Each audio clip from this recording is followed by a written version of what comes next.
and they've been talking. There's a lot of bagpipes going on, so it's rather difficult to hear what they're saying. But one of the things that Donald Trump has said is, asked about Gaza, he says, my priority in Gaza is getting people fed. We've, as you know, given a lot of money to Gaza, food and everything else. A lot of that money is stolen by Hamas, and a lot of the food is stolen. He does say Hamas does not want peace. He's also been asked about boat migrants. He says he doesn't know much about that. He says, but if you've got bad people coming, you should stop that. I mean, mind-blowing policy, eh?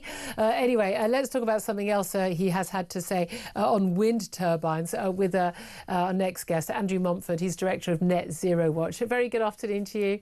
Good afternoon, Julia. Thank you for joining us. Let's play a very quick clip. This is what Donald Trump had to say when he was talking about wind turbines in front of the European Commission President, Ursula von der Leyen, who is fully signed up to the net zero madness. But here's what President Trump told her when they signed their trade deal. The other thing I say to Europe, we will not allow a windmill to be built in the United States. They're killing us. They're killing the beauty of our scenery, our valleys, our beautiful plains, and I'm not talking about airplanes, I'm talking about beautiful plains, beautiful areas in the United States, and you look up and you see windmills all over the place. It's a horrible thing. It's the most expensive form of energy. It's no good. They're made in China, almost all of them. When they start to rust and rot in 8 years, you can't really turn them off. You can't bury them. They won't let you bury the propellers, you know, the props, because there's a certain type of fiber that doesn't go well with the land. That's what they say. The environmentalists say you can't bury them because the fiber doesn't go well with the land.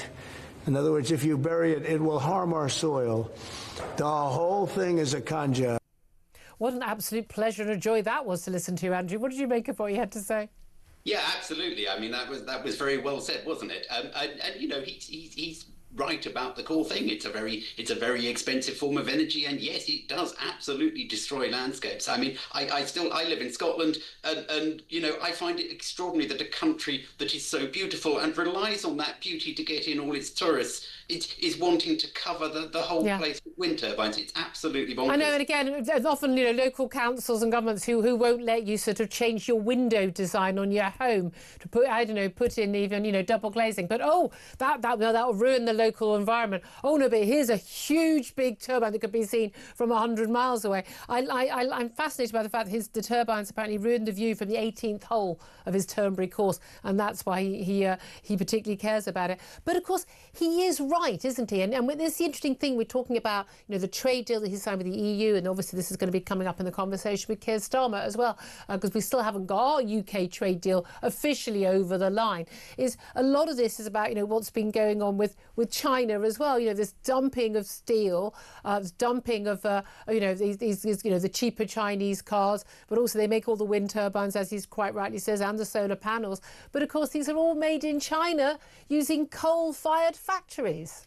Yeah, that's right. And I think obviously Trump is trying to change the narrative, the narrative of history, if you like, in a very fundamental way. So he's got this very, very good energy secretary, Chris Wright, who is completely transforming the way America looks at energy, so that, you know, he's trying to bring about a nuclear renaissance. He's expanding gas-fired power.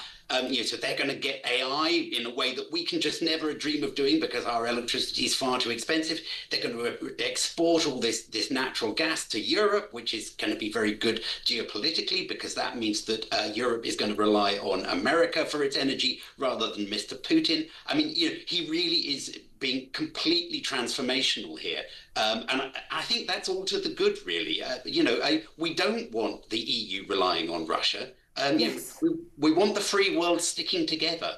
But the trouble is, of course, I think a lot of us are rather hopeful, and one of the reasons I would have, if I had been in America, I would have voted for Donald Trump, because he was opposed to net zero. He's always just said the whole net zero thing is a scam. He's completely right about this in terms of as a way of tackling climate change. If we are concerned about climate change, net zero ain't going to tackle it, and is massively costly. I hoped that might, you know, kind of lead Britain and Europe to be a bit more sane. On the contrary, this government has doubled down on net zero. European Union has double down on net zero. We've signed up to some European Union carbon emission rules, which means that it's going to be more expensive for us, and we're going to face fines and things from Europe. And so we're kind of, Europe is about to make itself, including Britain, poorer. At the same time, America's making itself richer. Meanwhile, they're producing, they're still the biggest country producing oil and gas, making themselves richer. It seems insane that we're not following suit. Yeah, but I must say, Julia, I think to me this feels almost like the last hurrah of net zero here. I think, that joining on to the EU's emissions trading scheme, which is going to put our energy prices up, and then all Ed Miliband's sort of mad plans to expand the renewables fleet is going to put energy prices up. And with the economy in the state it's in, we just can't carry on like that for much longer. We are going to go completely pear-shaped. And at that point, we are going to have to change course. And we are going to have to say, close the wind and solar farms down, because that is the only way back to growth. The only way back to growth is through cheap energy. And the only way back to cheap energy is getting rid of all the wind and solar farms. If you were a wind and solar investor at the moment, you would be very, very nervous, because... Do you think that if Reform UK is saying, look, if they were elected, and there's a lot of talk about, it could be coalitions, but if they were elected next time round, all those subsidies will end. Do you think that will start making some of these companies to go, oh, hold on a minute, maybe we might want to think about this, because this could all go completely, just be absolutely gone in a few years' time? Absolutely. I think investors should be very nervous, and not just because Reform are saying that they're going to do it. I think that the investors have to understand that this is going to become a desperate necessity in a few years' time, because the economy is going to be so bad. We're going to need growth so badly. They are in the firing line. If I were them, I would be trying to get out now, because it's going to be really bad. Yeah, but right now they're making a fortune. There's money in them thar green hills, is there not? Andrew Montfort, we'll have to leave it there, Director of Net Zero Watch. Thank you for that. We've got a very short amount of time. I just want to give people up to date on what Donald Trump has had to say outside Turnberry Golf Course with Keir Starmer and his wife.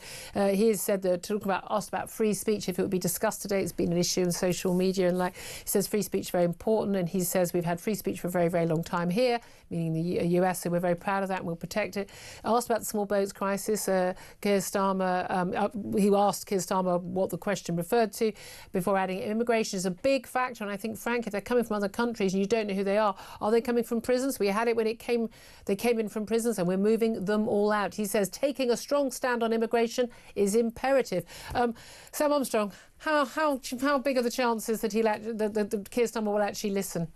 Well, Keir Starmer seems to have gone on to tell him that he's actually doing a good job, and Donald Trump seems to have believed it. Oh, by the way, I've just noticed Keir Starmer had said we've had free speech here for a very, very long time. We're very proud of that and we'll protect it. Have we? Well, not if he can get his hands on I mean, they're going the opposite way, aren't they?